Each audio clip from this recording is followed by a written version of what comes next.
Hi friends, welcome to SCIT Samagra. ഇന്നത്തെ PYQ സെക്ഷനിൽ ബയോളജിയിൽ 2025 ചോദിച്ചിട്ടുള്ള PSC ക്വസ്റ്റ്യൻസ് ആണ് നമ്മൾ ഡിസ്കസ് ചെയ്യുന്നത്. ഫസ്റ്റ് ക്വസ്റ്റ്യൻ ആണ്, which of the following is not a part of hind brain. Which of the following is not a part of hind brain. Options pons, cerebrum, medulla oblongata, cerebellum. ഇതിൽ ഏതാണ് hint ബ്രെയിൻ്റെ ഭാഗമല്ലാത്തത്? അത് സെറിബ്രമാണ്. Hint ബ്രെയിൻ്റെ ഭാഗമാണ് Ponce, cerebellum, medulla oblongata ഒക്കെ hint ബ്രെയിൻ്റെ ഭാഗമാണ്. Okay, next question, aqueous humour and vitreous humour are separated by dash. Aqueous humor and vitreous humor are separated by lens ആണ്. Lens answer എന്താണ്? Lens ആണ്. Aqueous ഹ്യൂമറിനെയും vitreous ഹ്യൂമറിനെയും separate ചെയ്യുന്നത് lens ആണ്. Okay, next question, a part of the brain that helps in regulation and maintenance of muscular activity. Muscular activity regulate ചെയ്യുന്നത് ഏത് ബ്രെയിൻ്റെ ഏത് ഭാഗമാണെന്ന്? Answer ഏതാണ്? Cerebellum. The part of the brain that helps in regulation and maintenance of muscular activity, answer cerebellum ആണ്. Okay, next question, a left-handed DNA is ZDNA. A left-handed DNA is ZDNA. Okay, next question, hormone produced by corpus luteum. Hormone produced by corpus luteum is dash. Answer എന്താണ്? Progesterone and relaxin. Hormone produced by corpus luteum is progesterone and relaxin ആണ്. corpus luteum produce ചെയ്യുന്ന hormones ഏതൊക്കെയാണ്? progesterone and relaxin ആണ്. Okay, next question, the disease gout is caused by the accumulation of dash. The disease gout is caused by the accumulation of uric acid. Okay, gout എന്നുള്ള അസുഖം ഏതിൻ്റെ accumulation കാരണം ഉണ്ടാകുന്നതാണ്? Uric ആസിഡിന്റെ accumulation കാരണം ഉണ്ടാകുന്ന അസുഖമാണ് gout. ശ്വാസകോശത്തെ ആവരണം ചെയ്യുന്ന സ്ഥലത്തിന്റെ പേരെന്താ? ശ്വാസകോശത്തെ ആവരണം ചെയ്യുന്ന സ്ഥലമാണ് പ്ലൂറ. ശ്വാസകോശത്തെ ആവരണം ചെയ്യുന്ന സ്ഥലം ഏതാണ്? പ്ലൂറയാണ്. ഹൃദയപേശികൾക്ക് ആവശ്യമായ രക്തം പ്രദാനം ചെയ്യുന്ന ധമനി ഏത് ധമനിയാണ്? ഹൃദയപേശികൾക്ക് ആവശ്യമായ രക്തം പ്രദാനം ചെയ്യുന്ന ധമനി കൊറോണറി ആർട്ടറിയാണ്. ഹൃദയപേശികൾക്ക് ആവശ്യമായ രക്തം പ്രദാനം ചെയ്യുന്ന ധമനി ഏതാണ്? Coronary artery. കൊറോണറി ആർട്ടറിയാണ്. Okay, next question, the cerebellum is located between cerebrum and the brainstem in the back of head. It helps in dash. The cerebellum is located between cerebrum and the brainstem in the back of the head. It helps in the balance and coordination. Which is not a neurotransmitter. Next question, which is not a neurotransmitter. Options are acetylcholine, epinephrine, norepinephrine and cortisol. Answer എന്താണ്? Cortisol ആണ്. Neurotransmitter അല്ല. ബാക്കിയെല്ലാം neurotransmitters ആണ്. Acetylcholine, norepinephrine, norepinephrine, acetylcholine ഒക്കെ ന്യൂറോ ട്രാൻസ്മിറ്റേഴ്സിന് example ആണ്. Okay, next question ആണ്, Christmas factor is primarily associated with dash. Christmas factor is primarily associated with dash. Option പറയാം, inflammation, blood clotting, apoptosis, ageing. ഇതിൽ ഏതാണ് answer വരുന്നത്? Christmas factor associate ചെയ്തിരിക്കുന്ന ബ്ലഡ് ക്ലോട്ടിങ് കേട്ടോ. ബ്ലഡ് ക്ലോട്ടിങ്ങുമായി ബന്ധപ്പെട്ടാണ് Christmas factor. Chondrocytes are the cells connected with the dash. Chondrocytes are cells connected with the options പറയാം, bones, blood, cartilage, lining of digestive tract. Chondrocytes എന്നുള്ള cells ഏതുമായി connect ചെയ്തിരിക്കുന്നത്? Cartilages കേട്ടോ. കാർട്ടിലേജസുമായി connect ചെയ്തിട്ടാണ് chondrocytes. Chondrocytes are connected with cartilages. Next question, which of the following organ is the origin of T cell progenitors? Which of the following organ is the origin of T cell progenitors? Answer option പറയാം, thymus, hepatocyte, bone marrow, none of the above. ഇതിലേതാ വരുന്നത്? Bone marrow ആണ് origin of T cell progenitors. Bone marrow. T cell progenitors origin എടുത്താണ് bone marrow എന്നാണ് T cell progenitors ഉണ്ടാവുന്നത്. What is the function of kidney? Options പറയാം, secretion of erythropoietin, excretion of water. Answer എന്താണ്? Both A and B. Secretion of എറിത്രോപോയിറ്റിനെ ഉത്പാദിപ്പിക്കുന്ന കിഡ്നിയാണ്. Secretion of erythropoietin and excretion of water. Next question, dihydroxy acetone is a dash. Options പറയാം, tetrose, triose, pentose and hexose. ഇതിൽ ഏതാണ് answer വരുന്നത്? Dihydroxy acetone is a triose. ഹൃദയപേശികൾക്ക് ആവശ്യമായ രക്തം പ്രദാനം ചെയ്യുന്ന ധമനി ഏതാണ്? കൊറോണറി ആർട്ടറിയാണ്. ഹൃദയപേശികൾക്ക് ആവശ്യമായ രക്തം പ്രദാനം ചെയ്യുന്ന ധമനിയാണ് coronary artery. Okay, next question, which hormone regulates circadian rhythms. Which hormone regulates circadian rhythms? Circadian rhythms എന്നുള്ളത് melatonin. Which hormone regulates circadian rhythms എന്താണ്? മെലാറ്റോണിൻ ആണ്. മെലാറ്റോണിൻ ആണ് സിർക്കാഡിയൻ റിതംസ് റെഗുലേറ്റ് ചെയ്യുന്നത്. മെലാറ്റോണിൻ ആണ്. പാൻക്രിയാറ്റിക് ഐലറ്റുകളുടെ ബീറ്റ കോശങ്ങൾ സ്രവിപ്പിക്കുന്ന insulin ഏത് തരത്തിൽപ്പെട്ട hormone ആണ്? Pancreatic ഐലറ്റ്സുകളുടെ beta കോശങ്ങൾ സ്രവിപ്പിക്കുന്ന ഇൻസുലിന് ഏത് തരത്തിൽപ്പെട്ട ഹോർമോൺ ആണ്? അത് ഓപ്ഷൻ പറയാം: അയഡൈഡ്, പെപ്റ്റൈഡ്, സ്റ്റിറോയിഡ്, ഓർഗാനിക്. ഇതിലെ വരുന്നത് പെപ്റ്റൈഡ് കേട്ടോ. പെപ്റ്റൈഡ് ആണ്. പാൻക്രിയാറ്റിക് ഐലറ്റ്സുകളുടെ ബീറ്റ കോശങ്ങൾ സ്രവിക്കുന്ന ഇൻസുലിന് പെപ്റ്റൈഡിൽപ്പെട്ട ഹോർമോൺ ആണ് കേട്ടോ. പെപ്റ്റൈഡിൽ ഉൾപ്പെട്ടതാണ്. ഇനി പുരുഷ ബീജങ്ങൾക്ക് പോഷകങ്ങൾ നൽകുന്ന കോശങ്ങൾ ഏതാണ്? പുരുഷ ബീജകോശങ്ങൾക്ക് പോഷകങ്ങൾ നൽകുന്ന ഹോർമോണാണ് നൽകുന്ന കോശങ്ങളാണ് സെർട്ടോളി കോശങ്ങൾ കേട്ടോ. സെർട്ടോളി കോശങ്ങൾ. ഓക്കെ, നെക്സ്റ്റ് ക്വസ്റ്റ്യൻ ആണ്: മനുഷ്യകർണത്തിലെ കോട്ടിയുടെ അവയവത്തിൽ കാണപ്പെടുന്ന രോമകോശങ്ങളുടെ മുകളിലെ സ്ഥലത്തിന്റെ പേരെന്താണെന്ന്? മനുഷ്യകർണത്തിലെ കോട്ടിയുടെ അവയവത്തിൽ, കോട്ടീസ് ഓർഗൻസ് കാണപ്പെടുന്ന രോമകോശങ്ങളുടെ മുകളിലെ സ്ഥലത്തിന്റെ പേരെന്താണ്? ടെക്ടോറിയൽ സ്ഥലം. ഏതാണ്? ടെക്ടോറിയൽ സ്ഥലം എന്നാണ്. താഴെ പറയുന്ന രുചി അറിയാൻ സഹായിക്കുന്ന ഗ്രന്ഥി ഏതാണ്? ഗ്രാഹി ഏതാണ്? രുചി അറിയാൻ സഹായിക്കുന്ന ഗ്രാഹി ഏതാണ്? ഗ്രാണഗ്രാഹി, ഗസ്റ്റേറ്ററി ഗ്രാഹി, എ ആൻഡ് ബി. ഇവയിലൊന്നുമല്ല. ഇതിലേതാ വരുന്നത്? രുചി അറിയാൻ സഹായിക്കുന്ന ഗ്രാഹിയാണ് ഏതാ? ഗസ്റ്റേറ്ററി ഗ്രാഹി കേട്ടോ. ഗസ്റ്റേറ്ററി ഗ്രാഹിയാണ് രുചി അറിയാൻ സഹായിക്കുന്ന ഗ്രാഹി. ഇനി കവൽ ഭാഗത്ത് കാണപ്പെടുന്ന ഉമിനീർ ഗ്രന്ഥിയുടെ ഭാഗത്തിന്റെ പേരെന്താ? കവൽ ഭാഗത്ത് കാണപ്പെടുന്ന ഉമിനീർ ഗ്രന്ഥിയുടെ ഭാഗത്തിന്റെ പേരാണ് കർണപാർശ്വഗ്രന്ഥികൾ. എന്താണ്? കർണപാർശ്വഗ്രന്ഥികൾ എന്നാണ്. കവൽ ഭാഗത്ത് കാണപ്പെടുന്ന ഉമിനീർ ഗ്രന്ഥിയുടെ ഭാഗത്തിന്റെ പേരാണ് കർണപാർശ്വഗ്രന്ഥികൾ കേട്ടോ. കർണപാർശ്വഗ്രന്ഥികളാണ്. ഒരു ഹീമോഗ്ലോബിൻ തന്മാത്രക്ക് വഹിക്കാൻ കഴിയുന്ന ഓക്സിജൻ മോളിക്യൂളുകളുടെ എണ്ണം എത്രയാണ്? ഒരു ഹീമോഗ്ലോബിൻ തന്മാത്രക്ക് വഹിക്കാൻ കഴിയുന്ന ഓക്സിജൻ മോളിക്യൂളുടെ എണ്ണമാണ് 4 കേട്ടോ. എത്രയാണ്? ഒരു ഹീമോഗ്ലോബിൻ തന്മാത്രക്ക് വഹിക്കാൻ കഴിയുന്ന ഓക്സിജൻ മോളിക്യൂളുടെ എണ്ണം എത്രയാണ്? അത് 4 ആണ്. ജീനിന്റെ ബഹുമുഖത്വം എന്ന സ്വഭാവത്തിന് ഉദാഹരണം ഏതാണ്? ജീനിന്റെ ബഹുമുഖത്വം എന്ന സ്വഭാവത്തിന് ഉദാഹരണമാണ്. ഓപ്ഷൻസ് പറയാം: ഹീമോഫീലിയ, തലാസീമിയ, അരിവാൾ രോഗം, ഫീനൈൽ കീറ്റോണ്യൂറിയ. ഇതിലേതാ വരുന്നത്? ജീനിന്റെ ബഹുമുഖത്വം എന്ന സ്വഭാവത്തിന് ഉദാഹരണമാണ് ഫീനൈൽ കീറ്റോണ്യൂറിയ. ജീനിന്റെ ബഹുമുഖത്വം എന്ന സ്വഭാവത്തിന് ഉദാഹരണമാണ് phenylketonuria. Okay, next question: ചുവടെ തന്നിരിക്കുന്ന പേശികളിലെ പ്രോട്ടീൻ ഏതാണെന്ന്? Gelatin, myosin, fibrin, serum albumin. ഇതിലേതാണ്? പേശികളിലെ പ്രോട്ടീനാണ് മയോസിൻ കേട്ടോ. ഏതാണ്? പേശികളിലെ പ്രോട്ടീനാണ് മയോസിനാണ്. Which of the following is not a hormone of hypothalamus? GnRH, epinephrine, oxytocin, vasopressin. ഇതിലേതാണ് ഹൈപ്പോതലാമസിൽ ഉൽപ്പാദിപ്പിക്കുന്ന ഹോർമോൺ? ഏതാണ്? എപ്പിനെഫ്രിൻ കേട്ടോ. എപ്പിനെഫ്രിൻ ആണ്. ബാക്കിയെല്ലാം ഹൈപ്പോതലാമസിൽ ഉൽപ്പാദിപ്പിക്കുന്നതാണ്. Vasopressin, oxytocin, GnRH. Okay, next question: ഒരു മുതിർന്ന മനുഷ്യ ശരീരത്തിലെ ആകെ അസ്ഥികളുടെ എണ്ണം എത്രയാണ്? 206 ആണ്. ഒരു മുതിർന്ന മനുഷ്യ ശരീരത്തിലെ ആകെ അസ്ഥികളുടെ എണ്ണം 206 ആണ്. തൈറോയിഡ് ഹോർമോണിന്റെ സമന്വയത്തിന് ആവശ്യമായ അടിസ്ഥാന സൂക്ഷ്മ പോഷകം ഏതാണ്? തൈറോയിഡ് ഹോർമോണിന്റെ സമന്വയത്തിന് ആവശ്യമായ അടിസ്ഥാന സൂക്ഷ്മ പോഷക ഘടകമാണ് അയോഡിൻ. ഏതാണ്? തൈറോയിഡ് ഹോർമോണിന്റെ സമന്വയത്തിന് ആവശ്യമായ അടിസ്ഥാന സൂക്ഷ്മ പോഷകമാണ് അയോഡിൻ ആണ്. കട്ടപിടിച്ച രക്തത്തിലെ പ്രോട്ടീൻ ഏതാ? കട്ടപിടിച്ച രക്തത്തിലെ പ്രോട്ടീനാണ് ഫൈബ്രിൻ കേട്ടോ. ഏതാണ്? കട്ടപിടിച്ച രക്തത്തിലെ പ്രോട്ടീനാണ് ഫൈബ്രിൻ ആണ്. ഓക്കെ, നെക്സ്റ്റ് ക്വസ്റ്റ്യൻ ആണ് പ്രസ്താവനകൾ ശ്രദ്ധിക്കൂ. ആർജിത പ്രതിരോധ ശേഷി രോഗശമനത്തെ തുടർന്ന് നിലവിൽ വരികയുള്ളൂ. ആർജിത പ്രതിരോധ ശേഷി രോഗശമനത്തെ തുടർന്ന് നിലവിൽ വരികയുള്ളൂ. ആ സ്റ്റേറ്റ്മെന്റ് ശരിയാണ്. കൃത്രിമ രോഗപ്രതിരോധ ശേഷി ഉണ്ടാക്കുന്ന പ്രക്രിയയാണ് രോഗപ്രതിരോധവൽക്കരണം. കൃത്രിമ രോഗപ്രതിരോധ ശേഷി ഉണ്ടാക്കുന്ന പ്രക്രിയയാണ് രോഗപ്രതിരോധവൽക്കരണം. ആ സ്റ്റേറ്റ്മെന്റ് ശരിയാണ്. ദുർബല രൂപത്തിലുള്ള രോഗാണുക്കൾ അടങ്ങിയ ദ്രാവകമാണ് വാക്സിൻ. ദുർബല രൂപത്തിലുള്ള രോഗാണുക്കൾ അടങ്ങിയ ദ്രാവകമാണ് വാക്സിൻ. ആ സ്റ്റേറ്റ്മെന്റ് ശരിയാണ്. 3 സ്റ്റേറ്റ്മെന്റ് ശരിയാണ്. ആർജിത പ്രതിരോധ ശേഷി രോഗശമനത്തെ തുടർന്ന് നിലവിൽ വരികയുള്ളൂ. കൃത്രിമ രോഗപ്രതിരോധ ശേഷി ഉണ്ടാക്കുന്ന പ്രക്രിയയാണ് രോഗപ്രതിരോധവൽക്കരണം.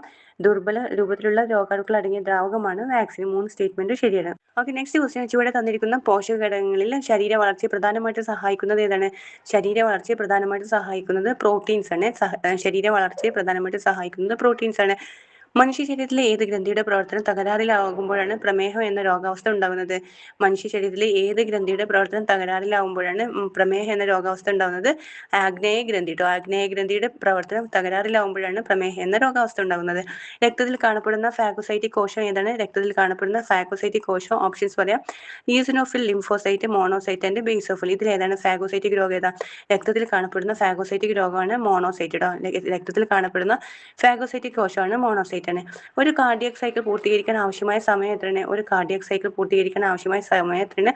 0.2 സെക്കൻഡ്, 0.6 സെക്കൻഡ്, 0.8 സെക്കൻഡ്, 0.9 സെക്കൻഡ്. ഒരു കാർഡിയക് സൈക്കിൾ പൂർത്തീകരിക്കാൻ ആവശ്യമായ സമയം 0.8 സെക്കൻഡാണ്. ഒരു കാർഡിയക് സൈക്കിൾ പൂർത്തീകരിക്കാൻ ആവശ്യമായ സമയത്തിന് 0.8 സെക്കൻഡാണ്. രക്തം കട്ടപിടിക്കാൻ സഹായിക്കുന്ന ഘടകങ്ങൾ ഒഴിവാക്കിയുള്ള പ്ലാസ്മയെ വിളിക്കുന്ന പേരെന്താ? രക്തം കട്ടപിടിക്കാൻ സഹായിക്കുന്ന ഘടകങ്ങളെ ഒഴിവാക്കിയുള്ള പ്ലാസ്മയെ വിളിക്കുന്ന പേരാണ് സീറം. എന്താ പേര്? സീറം ട്ടോ. രക്തം കട്ടപിടിക്കാൻ സഹായിക്കുന്ന ഘടകങ്ങൾ ഒഴിവാക്കിയുള്ള പ്ലാസ്മയെ വിളിക്കുന്ന പേരാണ് സീറം. Okay, next question. മനുഷ്യരിലെ മാംസത്തിന്റെ ദഹനത്തിന് സഹായിക്കുന്ന രാസാഗ്നി ഏതാണ്? മനുഷ്യരിലെ മാംസത്തിന്റെ ദഹനത്തിന് സഹായിക്കുന്ന രാസാഗ്നി ഏതാണെന്ന് ഓപ്ഷൻസ് പറയാം. Amylase, lipase, nuclease, trypsin. ഇതിലേതാണ് മനുഷ്യരിലെ മാംസത്തിന്റെ ദഹനത്തിന് സഹായിക്കുന്ന രാസാഗ്നി? ട്രിപ്സിനാണ് കേട്ടോ. മാംസത്തിന്റെ ദഹനത്തിന് സഹായിക്കുന്ന രാസാഗ്നി ഏതാണ്? ട്രിപ്സിനാണ്. മസ്തിഷ്കത്തെ പൊതിഞ്ഞു കാണുന്ന സ്ഥലപാളി ഏതാ? മസ്തിഷ്കത്തെ പൊതിഞ്ഞു കാണുന്ന സ്ഥലപാളിയാണ് മെനിഞ്ചസ്. മസ്തിഷ്കത്തെ പൊതിഞ്ഞു കാണുന്ന സ്ഥലപാളിയാണ് meninges. Which of the following isotope is used to detect the lifespan of RBC? Which of the following isotope is used to detect the lifespan of RBC? Option പറയാം. Iodine, phosphorus, chromium. ഏതാ answer വരുന്നത്? Chromium കേട്ടോ. Chromium ആണ് RBCയുടെ life span detect ചെയ്യാൻ വേണ്ടി use ചെയ്യുന്ന isotope ഏതാണ്? ക്രോമിയം ആണ് RBCയുടെ ലൈഫ് സ്പാൻ ഡിറ്റക്ട് ചെയ്യാൻ വേണ്ടി യൂസ് ചെയ്യുന്ന isotope. Which is A predominant class of antibodies in primary immune response? Which is the predominant class of antibodies in primary immune response? IgM കേട്ടോ. IgM ആണ്. രക്തത്തിലെ പ്ലാസ്മയിൽ കാണപ്പെടുന്ന ഒരു പ്രോട്ടീൻ ഏതാ? Troponin, globulin, gastrin, glucagon. ഇതിലേതാണ്? രക്തത്തിലെ പ്ലാസ്മയിൽ കാണപ്പെടുന്ന പ്രോട്ടീനാണ് globulin. Melatonin is produced in dash. Melatonin is produced in pineal gland. Melatonin produce ചെയ്യുന്നത് ഏതിലാണ്? pineal glandലാണ് melatonin produce ചെയ്യുന്നത്. pineal glandലാണ് melatonin produce ചെയ്യുന്നത്. Anti-RH antibody is dash type of antibody. Anti-RH antibody IgG type antibody ആണ്. Anti-RH antibody ഏതാണ്? IgG ആണ്. Anti-RH antibody IgG type antibody ആണ്. The hormone that inhibits calcium absorption is dash. ഏത് ഹോർമോണാണ് calcium അബ്സോർപ്ഷനെ inhibit ചെയ്യുന്ന hormone ഏതാണ്? അത് calcitonin ആണ്. കാൽസ്യം അബ്സോർപ്ഷനെ ഇൻഹിബിറ്റ് ചെയ്യുന്ന ഹോർമോൺ ഏതാണ്? കാൽസിറ്റോണിൻ കേട്ടോ. കാൽസിറ്റോണിൻ ആണ്. എമർജൻസി ഹോർമോണായി അറിയപ്പെടുന്നത് ഏതാണ്? എമർജൻസി ഹോർമോണാണ് അഡ്രിനാലിനാണ്. എമർജൻസി ഹോർമോണായി അറിയപ്പെടുന്നത് അഡ്രിനാലിനാണ്. Muscle wasting is a symptom of dash. Muscle wasting is a symptoms of dash. Overweight, marasmus, kwashiorkor, anemia. ഇതിലേതാ ആൻസർ വരുന്നത്? മസിൽ വേസ്റ്റിംഗ് എന്നുള്ളത് അത് മരാസ്മസിന്റെ ലക്ഷണമാണ്. മസിൽ വാസ്റ്റിംഗ് എന്നത് മരാസ്മസിന്റെ സിംറ്റംസ് ആണ്. ഓക്കെ, നെക്സ്റ്റ് ക്വസ്റ്റ്യൻ ആണ്. ക്വാഷിയോർക്കർ എന്ന അപര്യാപ്തത രോഗം ഉണ്ടാകുന്നത് എന്തിന്റെ കുറവ് കൊണ്ടാണ്? ക്വാഷിയോർക്കർ എന്ന അപര്യാപ്തത രോഗം ഉണ്ടാകുന്നത് പ്രോട്ടീന്റെ ഡെഫിഷ്യൻസി കാരണം ഉണ്ടാകുന്ന അസുഖമാണ് ക്വാഷിയോർക്കർ എന്നത് പ്രോട്ടീൻ ഡെഫിഷ്യൻസി ഡിസീസ് ആണ്. Okay, infants born to dash deficient mothers will develop cretinism and stunted growth. എന്ത് ഡെഫിഷ്യൻസി? അയഡിൻ ഡെഫിഷ്യൻസി ട്ടോ. Infant born to iron deficient mothers will develop cretinism and stunted growth. എന്താണ് cretinism? ഗർഭിണിയായ അമ്മയുടെ ഭക്ഷണത്തിൽ അയഡിന്റെ അഭാവം മൂലം ഒരു നവജാത ശിശുവിൽ ഉണ്ടാകുന്ന രോഗമാണ് ക്രെറ്റിനിസം. ഗർഭിണിയായ അമ്മയുടെ ഭക്ഷണത്തിൽ അയഡിന്റെ അഭാവം മൂലം ഉണ്ടാകുന്ന നവജാത ശിശുവിൽ ഉണ്ടാകുന്ന രോഗമാണ് ക്രെറ്റിനിസം. ഓക്കെ, താഴെ കൊടുത്തിരിക്കുന്നതിൽ അപര്യാപ്തത രോഗം ഏതാണ്? മഞ്ഞപ്പിത്തം, മരാസ്മസ്, മലേറിയ, ആർബുദം. ഇതിലേതാണ്? മരാസ്മസ് കേട്ടോ. മരാസ്മസ് ആണ് അപര്യാപ്തത രോഗം. ഏതാണ്? മരാസ്മസ് ആണ് അപര്യാപ്തത രോഗം. ഓക്കെ, നെക്സ്റ്റ് ക്വസ്റ്റ്യൻ ആണ്. Okay, next question. Which among the following is a toxic protein? Fibrinogen, thrombin, immunoglobulin, ricin. ഇതിൽ ഏതാണ് ടോക്സിക് പ്രോട്ടീൻ? അത് റൈസിൻ ആണ് ടോക്സിക് പ്രോട്ടീൻ. ഈ ആവണക്കിന്റെ വിത്തിലൊക്കെ കാണപ്പെടുന്നതാണ്, അതിനാണ് റൈസിൻ കേട്ടോ. അതൊരു ടോക്സിക് പ്രോട്ടീൻ ആണ്. റൈസിൻ ആണ് toxic protein. Next question. The term chromosome was coined by. The term chromosome എന്ന വാക്ക് ആദ്യമായിട്ട് ഉപയോഗിച്ചതാണ് വാൾഡെയർ ആണ് ക്രോമസോം എന്ന വാക്ക് ഉപയോഗിച്ചത്. The term chromosome was coined by Waldeyer. Who was the first person to record EEG in a human brain in 1924? Hans Berger ആണ് EEG ആദ്യമായിട്ട് use ചെയ്തത്. Hans Berger EEG human ബ്രെയിനിൽ 1924 record ചെയ്തതാരാണ് ആദ്യമായിട്ട്? ഹാൻസ് ബർഗർ ആണ് EEG കണ്ടുപിടിച്ചത്. താഴെ പറയുന്നതിൽ ഏറ്റവും ചെറിയ ലോബ് ഏതാണ്? Frontal lobe, occipital lobe, temporal lobe, parietal lobe. ഇതിലേതാണ്? ഓക്സിപിറ്റൽ ലോബാണ്. ബ്രെയിനിന്റെ ഓരോ ലോബുകളാണ്. ഫ്രണ്ടൽ ലോബ്, ഓക്സിപിറ്റൽ ലോബ്, അതൊക്കെ ടെമ്പറൽ ലോബ്, പരൈറ്റൽ ലോബ്. ഇതിലേതാണ് ഏറ്റവും ചെറിയ ലോബ്? ഓക്സിപിറ്റൽ ലോബാണ്. ഏറ്റവും ചെറുത് ഓക്സിപിറ്റൽ ലോബാണ്. പേശി പ്രവർത്തനങ്ങളെ ഏകോപിച്ച് ശരീര തുലന നില പാലിക്കാൻ സഹായിക്കുന്ന തലച്ചോറിന്റെ ഭാഗം ഏതാണ്? പേശി പ്രവർത്തനങ്ങൾ ഏകോപിച്ച് ശരീര തുലനനില പാലിക്കാൻ സഹായിക്കുന്ന തലച്ചോറിന്റെ ഭാഗമാണ് സെറിബെല്ലം. ഏതാണ്? സെറിബെല്ലം. സെറിബെല്ലമാണ് പേശി പ്രവർത്തനങ്ങൾ ഏകോപിച്ച് ശരീര തുലനനില പാലിക്കാൻ സഹായിക്കുന്ന തലച്ചോറിന്റെ ഭാഗം ഏതാണ്? സെറിബെല്ലം. നെക്സ്റ്റ് ക്വസ്റ്റ്യൻ, സാർവത്രിക ദാതാവ് എന്നറിയപ്പെടുന്ന രക്തഗ്രൂപ്പ് ഏതാണ്? സാർവത്രിക ദാതാവ് എന്നറിയപ്പെടുന്ന രക്തഗ്രൂപ്പാണ് അതായത് യൂണിവേഴ്സൽ ഡോണർ. ഓക്കെ, സാർവത്രിക ദാതാവ് എന്നറിയപ്പെടുന്ന രക്തഗ്രൂപ്പ് ഏതാണ്? സാർവത്രിക ദാതാവ് എന്നറിയപ്പെടുന്ന രക്തഗ്രൂപ്പാണ് O രക്തഗ്രൂപ്പ്. യൂണിവേഴ്സൽ ഡോണർ എന്നറിയപ്പെടുന്ന ബ്ലഡ് ഗ്രൂപ്പ് ഏതാണ്? O ബ്ലഡ് ഗ്രൂപ്പാണ്. ശ്വാസകോശത്തിന്റെ സങ്കോച വികാസങ്ങളെ നിയന്ത്രിക്കുന്ന പേശിഭിത്തി ഏതാ? ശ്വാസകോശത്തിന്റെ സങ്കോച വികാസങ്ങളെ നിയന്ത്രിക്കുന്ന പേശിഭിത്തിയാണ് ഡയഫ്രം. ശ്വാസകോശത്തിന്റെ സങ്കോച വികാസങ്ങൾ നിയന്ത്രിക്കുന്ന പേശിഭിത്തി ഏതാണ്? ഡയഫ്രം ആണ്. രക്തത്തിലെ ഗ്ലൂക്കോസിന്റെ തോത് കുറക്കുന്ന ഹോർമോൺ ഏതാ? രക്തത്തിലെ ഗ്ലൂക്കോസിന്റെ തോത് കുറക്കുന്ന ഹോർമോണാണ് ഇൻസുലിൻ. ഏതാണ്? രക്തത്തിലെ ഗ്ലൂക്കോസിന്റെ തോത് കുറക്കുന്ന ഹോർമോൺ ഏതാണ്? ഇൻസുലിൻ. രക്തത്തിലെ ഗ്ലൂക്കോസിന്റെ തോത് കുറക്കുന്ന ഹോർമോൺ ഇൻസുലിൻ ആണ്. മനുഷ്യ ശരീരത്തിലെ ഉദരാശയത്തിലെയും ഔരസാശയത്തെയും വേർതിരിക്കുന്ന പേശി നിർമ്മിതമായ ഭിത്തിയുടെ പേരെന്താ? മനുഷ്യ ശരീരത്തിലെ ഉദരാശയത്തെയും ഔരസാശയത്തെയും വേർതിരിക്കുന്ന പേശി നിർമ്മിതമായ ഭിത്തിയുടെ പേരാണ് ഡയഫ്രം. ഓക്കെ, നിറങ്ങൾ തിരിച്ചറിയാനും തീവ്രപ്രകാശത്തിൽ വസ്തുക്കളെ കാണാനും സഹായിക്കുന്ന കണ്ണിലെ കോശങ്ങൾ ഏതാണ്? നിറങ്ങൾ തിരിച്ചറിയാനും തീവ്രപ്രകാശത്തിലെ വസ്തുക്കളെ കാണാനും സഹായിക്കുന്ന കണ്ണിലെ കോശങ്ങളാണ് കോൺ കോശങ്ങൾ. ഏതാണ്? കോൺ കോശങ്ങളാണ്. നിറങ്ങൾ തിരിച്ചറിയാനും തീവ്രപ്രകാശത്തിലെ വസ്തുക്കളെ കാണാൻ സഹായിക്കുന്ന കണ്ണിലെ കോശങ്ങളാണ് കോൺ കോശങ്ങൾ. ഉപ്പ് നിർത്തൽ ഹോർമോൺ എന്നറിയപ്പെടുന്ന ഹോർമോൺ ഏതാ? ഉപ്പ് നിലനിർത്തൽ ഹോർമോൺ എന്നറിയപ്പെടുന്ന ഹോർമോണാണ് ആൽഡോസ്റ്റിറോൺ. ഉപ്പ് നിലനിർത്തൽ ഹോർമോൺ എന്നറിയപ്പെടുന്ന ഹോർമോൺ ഏതാണ്? ആൽഡോസ്റ്റിറോൺ ആണ്. രക്തത്തിലെ ഏത് ഘടകം അനാരോഗ്യകരമായ അളവിലേക്ക് താഴുമ്പോഴാണ് അനിയന്ത്രിതമായ രക്തസ്രാവം ഉണ്ടാകുന്നത്? രക്തത്തിലെ ഏത് ഘടകം അനാരോഗ്യകരമായ അളവിലേക്ക് താഴുമ്പോഴാണ് അനിയന്ത്രിതമായ രക്തസ്രാവം ഉണ്ടാകുന്നത്? അത് ത്രോംബോസൈറ്റ്സ് ആട്ടോ. ത്രോംബോസൈറ്റ്സ് ആണ്. ത്രോംബോസൈറ്റ്സ് കുറയുമ്പോഴാണ് അൺകൺട്രോൾ ആയിട്ടുള്ള ബ്ലീഡിംഗ് ഉണ്ടാവുന്നത്. ത്രോംബോസൈറ്റ്സ് ആണ്. ഓക്കെ, നെക്സ്റ്റ് ക്വസ്റ്റ്യൻ ആണ്, മനുഷ്യരിലെ പ്രോട്ടീന്റെ ദഹനത്തിന് സഹായിക്കുന്ന എൻസൈം ഏതാണ്? മനുഷ്യരിലെ പ്രോട്ടീന്റെ ദഹനത്തിന് സഹായിക്കുന്ന എൻസൈം ഏതാണ്? Sucrose, lipase, trypsin, maltase. ഇതിലേതാണ് പ്രോട്ടീന്റെ ദഹനത്തിന് സഹായിക്കുന്നത്? ട്രിപ്സിൻ ആട്ടോ. മനുഷ്യരിലെ പ്രോട്ടീന്റെ ദഹനത്തിന് സഹായിക്കുന്ന എൻസൈം ഏതാണ്? ട്രിപ്സിൻ ആണ്. ഓക്കെ, നെക്സ്റ്റ് ക്വസ്റ്റ്യൻ ആണ്, ഗർഭപിണ്ഡത്തിന്റെ വികാസത്തിലെ മോശം പോഷകാഹാരം മെറ്റബോളിസത്തിലും അവയവങ്ങളുടെ പ്രവർത്തനത്തിലും ദീർഘകാല മാറ്റങ്ങൾക്ക് കാരണമാകുമെന്ന് ടൈപ്പ് 2 പ്രമേഹം, രക്താതിസമ്മർദ്ദം തുടങ്ങിയ രോഗങ്ങളുടെ അപകട സാധ്യത വർദ്ധിപ്പിക്കുമെന്ന് ഏത് സിദ്ധാന്തമാണ് സൂചിപ്പിക്കുന്നത്? ഇത് ബാർക്കർ സിദ്ധാന്തം കേട്ടോ. ബാർക്കർ സിദ്ധാന്തം. ഒന്നുകൂടി പറയാം, ഗർഭപിണ്ഡത്തിന്റെ വികാസത്തിലെ മോശ പോഷകാഹാരം മെറ്റബോളിസത്തിലും അവയവങ്ങളിലും പ്രവർത്തനത്തിലും ദീർഘകാല മാറ്റങ്ങൾക്ക് കാരണമാകുമെന്ന് ടൈപ്പ് 2 പ്രമേഹം, രക്താതിസമ്മർദ്ദം തുടങ്ങിയ രോഗങ്ങളുടെ അപകട സാധ്യത വർദ്ധിപ്പിക്കുമെന്ന് ഏത് സിദ്ധാന്തം സൂചിപ്പിക്കുന്നത്? ബാർക്കർ സിദ്ധാന്തം കേട്ടോ. ബാർക്കർ സിദ്ധാന്തമാണ്.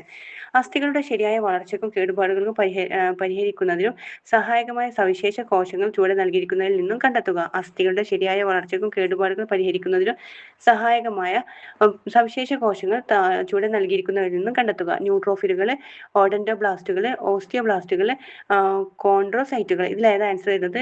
ഓസ്റ്റിയോബ്ലാസ്റ്റുകൾ. ഓസ്റ്റിയോബ്ലാസ്റ്റുകളാണ് അസ്ഥികളുടെ ശരിയായ വളർച്ചയ്ക്കും കേടുപാടുകൾ പരിഹരിക്കുന്നതിനും സഹായകമായ കോശങ്ങളാണ് ഓസ്റ്റിയോബ്ലാസ്റ്റുകൾ. ഓസ്റ്റിയോബ്ലാസ്റ്റുകൾ. നെക്സ്റ്റ് ക്വസ്റ്റ്യൻ, കാൽമുട്ടുകളിൽ കാണപ്പെടുന്ന അസ്ഥിസന്ധി ഏതാണ്? കാൽമുട്ടുകളിൽ കാണപ്പെടുന്ന അസ്ഥിസന്ധി ഏതാണ്? വിജാഗിരി സന്ധിയാണ്.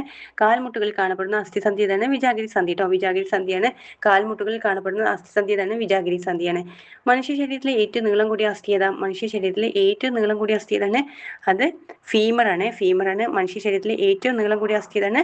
ഫീമർ ആണ്. ഓക്കെ, നെക്സ്റ്റ് ക്വസ്റ്റ്യൻ, മനുഷ്യന്റെ ലിംഫ് വ്യവസ്ഥയെ സംബന്ധിച്ച് താഴെ കൊടുത്തിരിക്കുന്ന പ്രസ്താവനകൾ തെറ്റായത് കണ്ടുപിടിച്ച് എഴുതുക. ലിംഫ് വ്യവസ്ഥയെ സംബന്ധിച്ച് താഴെ കൊടുത്തിരിക്കുന്ന പ്രസ്താവനകൾ തെറ്റായത്. ലിംഫ് കൊഴുപ്പിന്റെ ദഹനഫലമായി ഉണ്ടാകുന്ന ലഘുഘടകങ്ങൾ ആഗിരണം ചെയ്യാൻ സഹായിക്കുന്നു. ലിംഫ് കൊഴുപ്പിന്റെ ദഹനഫലമായി ഉണ്ടാകുന്ന ലഘുഘടകങ്ങൾ ആഗിരണം ചെയ്യാൻ സഹായിക്കുന്നു. ആ സ്റ്റേറ്റ്മെന്റ് ശരിയാണ്. ലിംഫ് രക്തത്തിൽ നിന്ന് രൂപം കൊള്ളുന്നു. ലിംഫ് രക്തത്തിൽ നിന്ന് രൂപം കൊള്ളുന്നു. ലിംഫ് വ്യവസ്ഥ രോഗപ്രതിരോധത്തിന് സഹായിക്കുന്നു. ലിംഫ് വ്യവസ്ഥ രോഗപ്രതിരോധത്തിന് സഹായിക്കുന്നു. ഈ 3 സ്റ്റേറ്റ്മെന്റും ശരിയാണ്. തെറ്റായത് ഏതാണ്? ലിംഫിൽ എല്ലാ രക്തകോശങ്ങളും വലിയ പ്രോട്ടീനുകളും കാണപ്പെടുന്നു. ആ സ്റ്റേറ്റ്മെന്റ് ആണ് തെറ്റായത്. ലിംഫിൽ എല്ലാ രക്തകോശങ്ങളും കാണപ്പെടുന്നില്ല, വലിയ പ്രോട്ടീൻ. ആ സ്റ്റേറ്റ്മെന്റ് തെറ്റാണ്. ഏതൊക്കെ ശരിയായിട്ടുള്ളത്? ലിംഫ് കൊഴുപ്പിന്റെ ദഹനഫലമായി ഉണ്ടാകുന്ന ലഘുഘടകങ്ങൾ ആഗിരണം ചെയ്യാൻ സഹായിക്കുന്നു. ലിംഫ് രക്തത്തിൽ നിന്ന് രൂപം കൊള്ളുന്നു. ലിംഫ് വ്യവസ്ഥ രോഗപ്രതിരോധത്തിന് സഹായിക്കുന്നു. Okay, next question. താഴെ തന്നിരിക്കുന്ന പ്രസ്താവനകൾ വിലയിരുത്തുക. പ്രസ്താവന 1, ചെറുകുടലിൽ കാണുന്ന വിരലുകൾ പോലുള്ള വളർച്ചകളാണ് വില്ലസുകൾ. ആ സ്റ്റേറ്റ്മെന്റ് ശരിയാണ്. ചെറുകുടലിൽ കാണുന്ന വിരലുകൾ പോലുള്ള വളർച്ചകളാണ് വില്ലസുകൾ. രണ്ടാമത്തെ സ്റ്റേറ്റ്മെന്റ് ആണ് വില്ലസുകൾ ജലം, ലവണം ഇവയുടെ ആഗിരണത്തിന് സഹായിക്കുന്നു. വില്ലസുകൾ ജലം, ലവണം ഇവയുടെ ആഗിരണത്തിന് സഹായിക്കുന്നു. ആ രണ്ട് സ്റ്റേറ്റ്മെന്റും ശരിയാട്ടോ. അപ്പൊ ചെറുകുടലിൽ കാണുന്ന വിരലുകൾ പോലുള്ള വളർച്ചകളാണ് വില്ലസുകൾ. വില്ലസുകൾ ജലം, ലവണം ഇവയുടെ ആഗിരണത്തിന് സഹായിക്കുന്നു. ഇനി നെക്സ്റ്റ് ക്വസ്റ്റ്യൻ ആണ്. താഴെ പറയുന്നതിൽ 4 പൊതു ആരോഗ്യ മെട്രിക്സുകളിൽ കാർഡിയോ റെസ്പിറേറ്ററി ഫിറ്റ്നസിന്റെ ഏറ്റവും മികച്ച സൂചകം ഏതാണെന്ന്. 4 പൊതു ആരോഗ്യ മെട്രിക്സുകളിൽ കാർഡിയോ റെസ്പിറേറ്ററി ഫിറ്റ്നസിന്റെ ഏറ്റവും മികച്ച സൂചകം ഏതാണെന്ന്. ഓപ്ഷൻസ് വായിക്കാം. റെസ്റ്റിംഗ് ഹൃദയമിടിപ്പ്, രക്തസമ്മർദ്ദം, VO2 പരമാവധി, അതായത് പരമാവധി ഓക്സിജൻ ആവരണം. നാലാമതാണ് ബോഡി മാസ് ഇൻഡെക്സ്. ഇതിലേതാ കറക്റ്റ് ആൻസർ വരുന്നത്? പരമാവധി ഓക്സിജൻ ആഗിരണം അല്ലെങ്കിൽ VO2 ഇൻഡെക്സ് കേട്ടോ. VO2 ഇൻഡെക്സ് എന്ന് പറയുന്നത് വോളിയം ഓക്സിജൻ മാക്സിമം ആണ്. എന്താ അതിന്റെ പ്രത്യേകത? ഏറ്റവും മികച്ച സൂചകം. റെസ്പിറേറ്ററി ഫിറ്റ്നസിന്റെ ഏറ്റവും മികച്ച സൂചകം ഏതാണ്? VO2 പരമാവധി, വോളിയം ഓക്സിജൻ മാക്സിമം. പരമാവധി ഓക്സിജൻ ആഗിരണമാണ് VO2 പരമാവധി. ഇതാണ് ഏറ്റവും മികച്ച സൂചകം. നെക്സ്റ്റ് ക്വസ്റ്റ്യൻ ആണ്. രക്താതിസമ്മർദ്ദം എന്താണെന്ന്. രക്താതിസമ്മർദ്ദം എന്താണ്? ഓപ്ഷൻ വായിക്കുന്നില്ല, കറക്റ്റ് ആൻസർ വായിക്കാം. ധമനിയുടെ ഭിത്തികളിൽ രക്തസമ്മർദ്ദം സ്ഥിരമായി വളരെ കൂടുതലായിരിക്കുന്ന അവസ്ഥയാണ് രക്താതിസമ്മർദ്ദം. ധമനികളുടെ ഭിത്തികളിൽ രക്തസമ്മർദ്ദം സ്ഥിരമായി വളരെ കൂടുതലായിരിക്കുന്ന അവസ്ഥയാണ് രക്താതിസമ്മർദ്ദം എന്ന് പറയുന്നത്.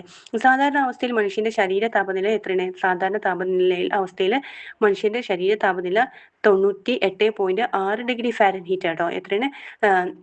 മനുഷ്യന്റെ ശരീര താപനില ഡിഗ്രി ഫാരൻഹീറ്റിൽ 98.6 ഡിഗ്രി ഫാരൻഹീറ്റ്. 98.6 ഡിഗ്രി ഫാരൻഹീറ്റ് ആണ് മനുഷ്യന്റെ ശരീര താപനില. താഴെ തന്നിരിക്കുന്ന പട്ടികയുടെ ശരിയായ ജോഡി ചേർത്തിരിക്കുന്നവ കണ്ടെത്തുക. തൈറോയ്ഡ് ഗ്രന്ഥി തൈമോസിന്. ആ ജോഡി തെറ്റാണ്.